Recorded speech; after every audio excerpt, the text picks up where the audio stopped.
मरे घर पनिया पिलाई दी है जान गे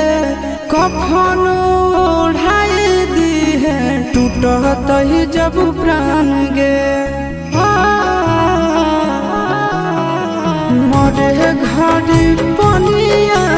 पिलाई दी है जान गे कफन ओढ़ाई दी है टूटत ही जब प्राण गे